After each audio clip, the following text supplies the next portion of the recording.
know there's a difference between good and great, and that's what you're gonna see. I'm just gonna take matters in my own hand, and I'm not gonna let anything he puts in front of my plate. I'm gonna eat it, whatever it is. I gotta just do it because this is gonna propel my career, and it's gonna propel boxing.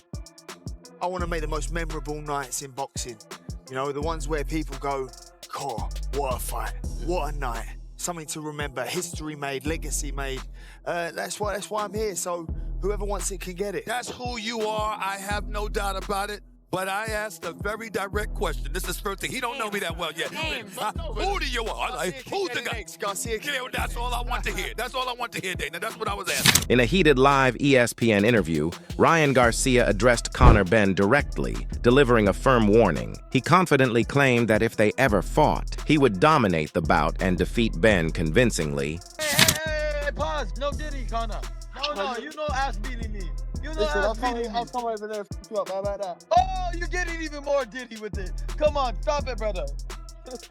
Listen, lay off the gear, mate. Lay off the gear and I'll do my dance. Lay off the PEDs, man. Lay off the PEDs. Dana White has shown willingness to arrange Conor Benn versus Ryan Garcia next, as Benn seeks a major opportunity and looks to test himself against top-level opponents. On the global stage, I saw you on the screen. You were in the ring after Shakur Stevenson won his fight.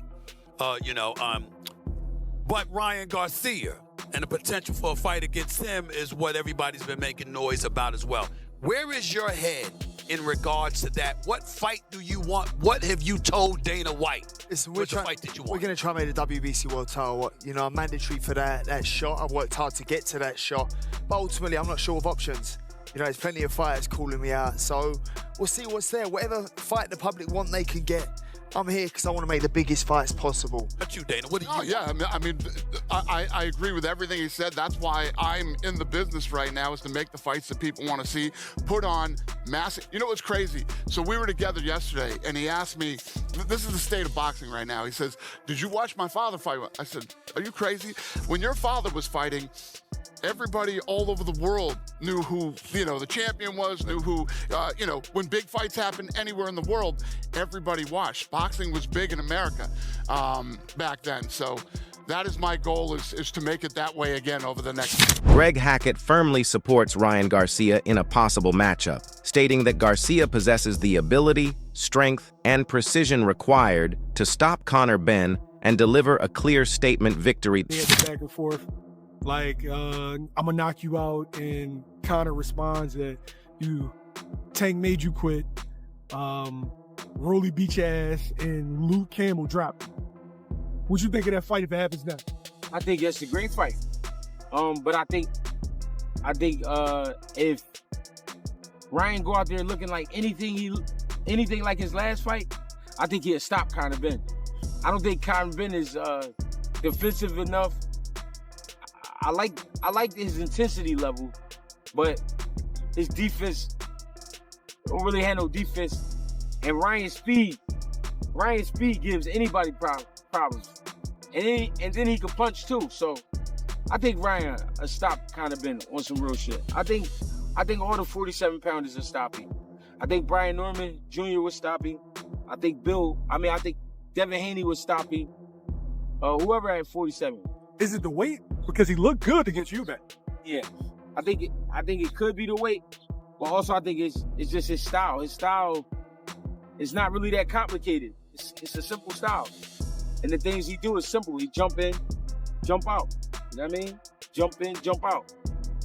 It's like fighting a strong amateur. It's just like being in there with a strong amateur. Eddie Hearn stated that Conor Benn is presently competing at a British level, but progressing rapidly, urging doubters to acknowledge his improvement, performances, and growth, despite not yet securing a world title. People have asked me that. I didn't really feel any emotion, if I'm honest. Look, I didn't want him to look that bad, honestly. Like, I'm not watching him going, "Oh, I hope he looks terrible." I want him to look well. I was a bit frustrated watching because I think he can be much better than that. I also think that down at that weight, I just don't. I think he's got it in his head that he can make 47 and he can and he can make 47. But I don't think he's the same fighter when he's making 47. Personally, but listen, he's had it off. I mean, for me. People are criticising him. Oh, he couldn't win a British title. He's not the best fighter in Essex. Look at what he's done. I mean, I would like to say that how I got him in that position was one of the greatest bits of work by any promoter ever to grace the work. By the way, he put the work in. I will always say Conor Benn works very hard, but me, on my tombstone, just right on the thing, I want you to say, great job. Chris Algieri and Paulie Malignaggi explained that Conor Benn is being positioned alongside elite fighters because of his popularity rather than his actual level, as leading names have reacted with criticism and questioned his place among them. He's been directly talking about Ryan Garcia, calling him out, and of course Ryan is going to be like, yeah, of course, big money fight. And we had some reactions from fighters who were paying attention that night. They took to Twitter immediately. Jack Catterall, hands looking through his fingers with an emoji. Josh Kelly saying, wow, same kind of situation. Ryan Garcia calling him Connor Bum. Devin Haney saying Conor Benn, stay away. That's what I'm saying. You're putting this guy into the conversation with these guys. That's why they're aggravated and they're annoyed. No, it's because he calls everybody out. So you're mixing this guy into the conversation he doesn't belong in. These are all guys. Look, all the names you just mentioned, they're all in one conversation. They're all in one room. Conor Benn just gets to join that room because of his fame. He's not of that level. He doesn't even belong there. So of course they're laughing at him and they're gonna critique him and all this other stuff. I saw even Shakur, I think, had said something. It's like, Corey, you don't belong anywhere near. Tim Bradley stated that Conor Benn appeared underwhelming in his latest bout, pointing to a lack of experience, timing, and boxing intelligence. He added that even with his punching power, Benn has yet to demonstrate enough to be regarded as elite at this stage. You can look him up on BoxRec. He got 5 stars next to his damn name, like he's done something. And he ain't done. It's in the fight. In the fight with Regis Prograis, you can see. Regis was one of those guys that started late as well, but you can see the experience of Regis, start to show through. Now, Conor Benn and his team, made the adjustment and went down to the body of Regis and started to slow down and kind of take the fight out of Regis. However, Regis was in the fight. He was catching Conor Benn with some. And it's just the inexperience and, the low IQ of Conor Benn and not having enough experience to be at that elite level. Mannix and Mora commented that Conor Benn's recent win appeared ordinary rather than standout, with no signs of elite-level performance, and they believe he is still significantly behind Ryan Garcia in overall ability and in-ring output. No punch resistance. And a guy that lost 2 of his last 3 fights. And Conor Benn was on the back foot, Mannix. He was the naturally bigger, stronger, younger fighter. And he was on the back foot being pushed around by a fighter, a veteran, a good champion. And, I'm a fan of Prograis, but he didn't belong in the ring with a fresher Conor Benn. And there you go. They went back and forth. It wasn't competitive, but they went back and forth. Conor didn't have that explosiveness. He didn't have that mean chip on his shoulder. He didn't have that eagerness to go for the knockout. Why? You were in there against an older fighter, a fighter that was injured from what you and others were reporting. So injured, older, less explosive. What the hell are you doing on your back foot? Conor Benn just made $15 million on Netflix, and he didn't try to do anything great. He had the setup there. He had the stage set to have a splash. Manx and Mora expressed concern over Conor Benn's performance, calling it disappointing and a warning sign for his future. They questioned his status as a top DBC contender, saying, "It feels unearned due to limited welterweight experience." They added his recent fight changed earlier views of his explosiveness, and now doubt he could defeat Ryan Garcia, Devin Haney, or Shakur Stevenson at 147 pounds. Benn, for whatever reasons, is the #1 ranked challenger to Ryan Garcia's WBC title. All right, let's not litigate that right now. The WBC does incredibly crazy things with their rankings. I agree with you there. Before this fight, I talked to a lot of smart people in boxing that thought Conor Benn would beat Ryan Garcia, that thought Conor Benn's explosiveness would be too much for Ryan Garcia, who often leaves himself kind of in a tough defensive position when he steps back. He drops his guard, that chin hangs up in the air. After this fight, Sergio, I don't know how you can look at a Garcia-Conor Benn matchup and say that Ryan is the underdog. Ryan, who was on social media saying, bring that guy to me afterwards, has to be feeling confident if that's the fight that gets made at some point before the end of this year. All the welterweights out there were saying the exact same thing. Devin Haney is on social media. Shakur Stevenson, who is not a big puncher at 140 pounds, said he would be disappointed. Josh Taylor, Simon Jordan, Spencer Oliver, and Paul Smith reviewed Conor Benn's performance and career direction with mostly critical views of his current boxing level. They mentioned his move to Zuffa and a reported lucrative deal possibly involving a longer promotional plan before focusing back on concerns about his in-ring ability. Spencer, signed with Zuffa. I mean, it was interesting that Frank Smith was talking about, if you think that's a one-fight deal, if you think they're paying him $15 million for one fight, it can grow up. There's more to it attached than that. But we'll see that pan out over a period of time. Unanimous points decision. We can get into the mechanics of it, and I'll do some of that with Josh in a moment because he's obviously been in Regis' program. Yeah. What did you make of Conor's performance?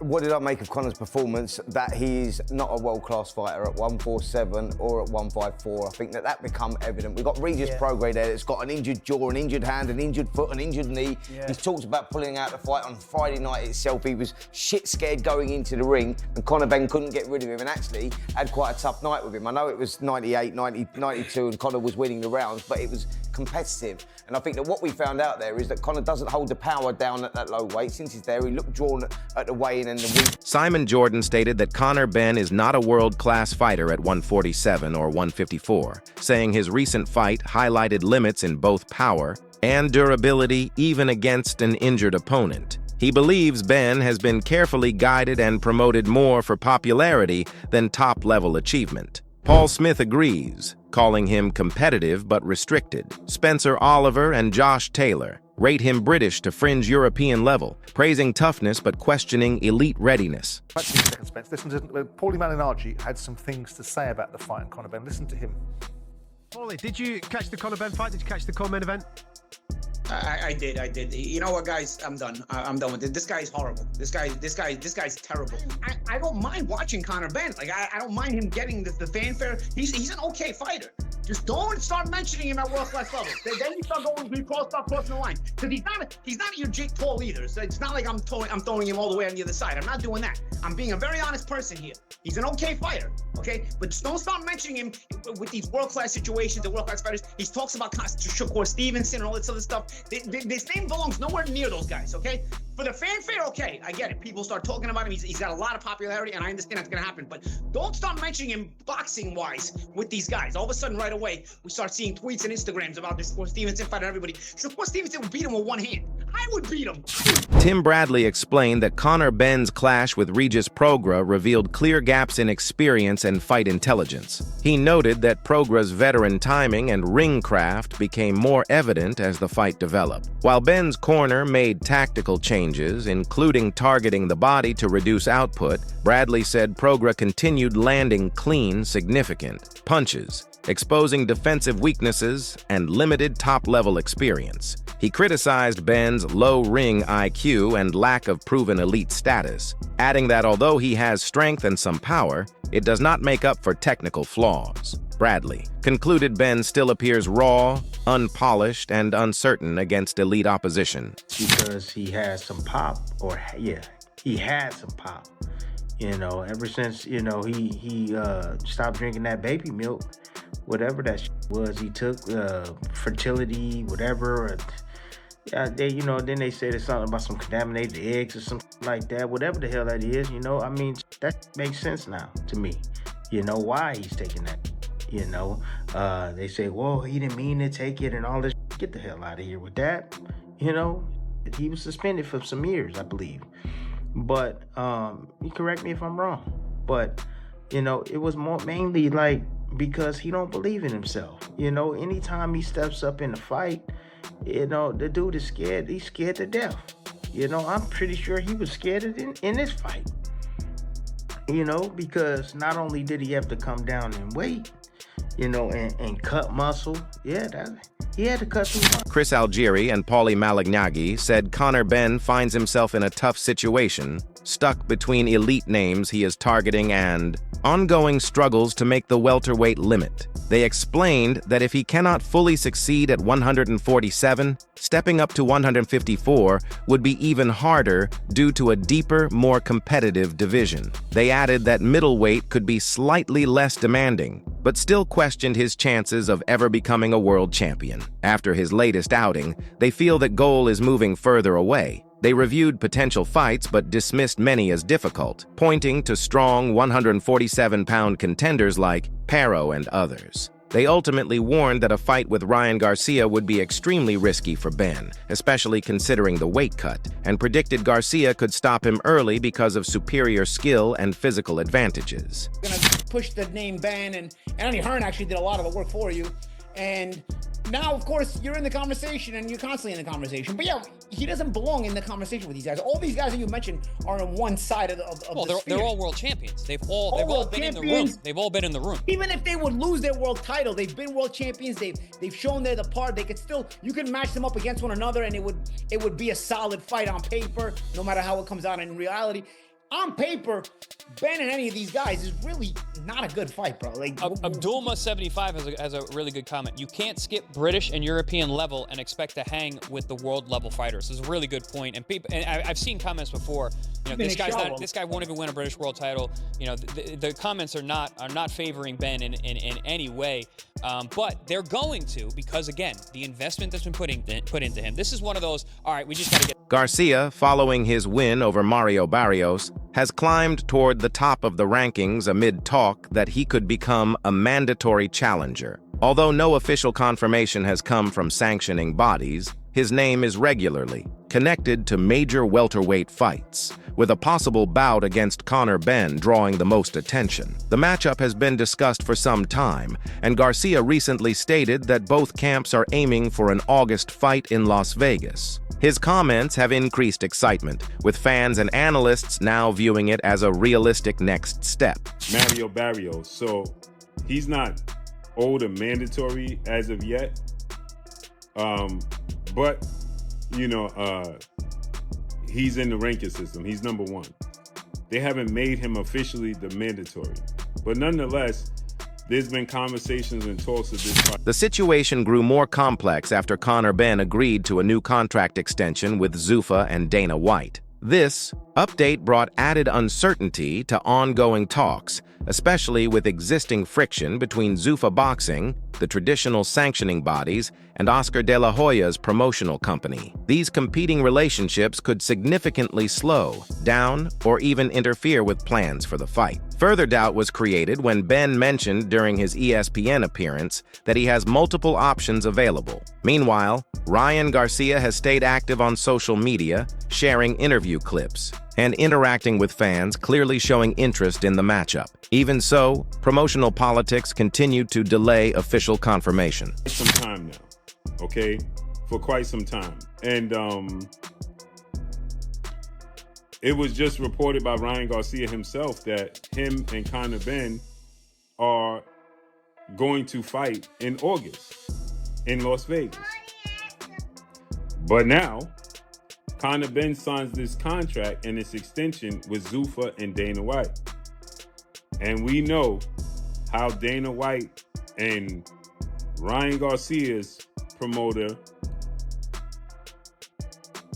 Oscar De La Hoya. The discussion intensified when Conor Benn appeared on ESPN with Dana White and Stephen A. Smith, where the potential fight was openly addressed. When questioned about a possible next bout with Ryan Garcia, Benn referred to having several options, which many saw as a hint that talks may not be fully settled or simple behind the scenes. Garcia quickly reacted on social media, sharing clips from the segment and interacting with fans, even using eye emojis to show interest in the fight. Stephen A. Smith stressed that fans want a clear answer rather than alternatives. The matchup continues to generate strong attention, although promotional hurdles still prevent official confirmation. Not to mention the sanction bodies. The sanction bodies have issues with Zuffa belt and Zuffa boxing. So this is an issue. So Ryan Garcia responds, Conor Benn was on ESPN with Stephen A. Smith on First Take with Dana White, and they announced it, and Ryan Garcia reposted it. Stephen A. Smith said, who do you want to fight next? You know, we know about you and Ryan Garcia. Are we going to get that fight next? And Conor Benn started talking about options. He started talking about options, which for me... That's all for today's update on this potential blockbuster clash. If you enjoyed this breakdown, make sure to like, subscribe, and stay tuned for more boxing news. Drop your thoughts in the comments below. Do you want to see this fight happen next?